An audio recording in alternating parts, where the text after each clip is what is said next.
किसी किसी का शरीर, अब हम तो इतनी देर से बैठे हैं तो भी हमारे शरीर में गर्माहट है, बहुतों का तो रक्त खून जम जाता है जिनकी वात और कफ की प्रकृति होती है, तो वो ओरोग्रिड ले लिया करें।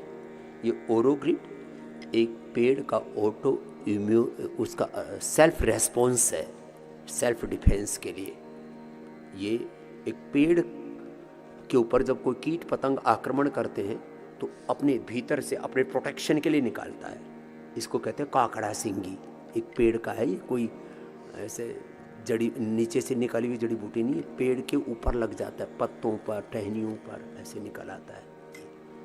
फिर इसका पाउडर ही बहुत अच्छा होता है। इसका एक्सट्रैक्ट निकाल दिया ओरोग्रिड। अपनी ओरा, अपना सुरक्षा कवच मजबूत करना है तो ये ले लेना ओरोग्रिड। जिनको बहुत ठंडा लगती है, बहुत कफ की प्रकृति है, वात की प्रकृति है, और जेनेटिकली जिनको कैंसर होने आदि की संभावना है, 3 ही तरह की बीमारियां हैं ना, जेनेटिक डिजीज, बैक्टीरियल और वायरल डिजीज, दोनों के लिए। और अंदर से रोग पैदा होते हैं, ऑटोमेन डिजीज या लाइफस्टाइल डिजीज अपने अंदर से हो रहे हैं। उसमें कोई बैक्टीरिया, वायरस, फंगस, जीन्स का पीछे का कारण नहीं, हम ही कारण है। या तो हम स्वयं कारण है, या तो कोई दूसरे जीव जंतु कारण है, बाहर का इन्वायरमेंट आदि कारण है, या जेनेटिक रीजन्स है।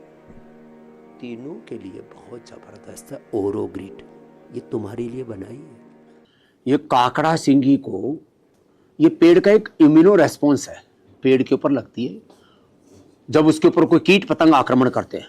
और इससे हमने बना दिए ओरोग्रिड। इससे ओरा, आभा मंडल, हमारा सुरक्षा कवच इतना भयंकर तैयार हो जाता है, जबरदस्त, कि इसको जो खा लेगा ना, फिर हाथ पैर सीढ़े रहते हैं, सर्दी जुकाम बार बार लग जाता है, बुखार चढ़ जाता है। वैसे फिवोग्रिड रखना, टाइफोग्रिड रखना, ज्वरनाशक पट्टी रखना, गिलोय पट्टी रखना, महास्तोदर्शन पट्टी रखना, पैरासीटामोल, क्रोसिन, डोलो, पोलो कुछ नहीं रखना। कभी भी वो हो जाए तो वही लेना। बाकी ये प्रयोग करेंगे ना, ओरोग्रिड और ये ब्रोनकोम, ये कंठामृत, और फिर ये स्वासारी, ये कभी भी किसी को सर्दी जुकाम हो जाए परिवार में, हाँ अमित, यही देना।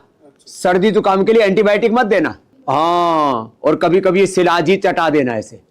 हाँ, शिलाजी चटा के ऊपर से थोड़ा सा हनी खिला दो, एकदम से सर्दी जुकाम बुखार जिंदगी में नहीं होगा कभी भी।